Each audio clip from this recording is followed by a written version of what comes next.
செய்தாரே சகையும் அப்பொழுதே பாவங்களை அறிக்கை செய்தாரே மன்னிப்பையும்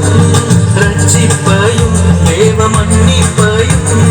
ரட்சிப்பையும் பெற்றுக்கொண்டாரே இயேசுவின் பிள்ளையானாரே பெற்றுக்கொண்டாரே இயேசுவின் பிள்ளை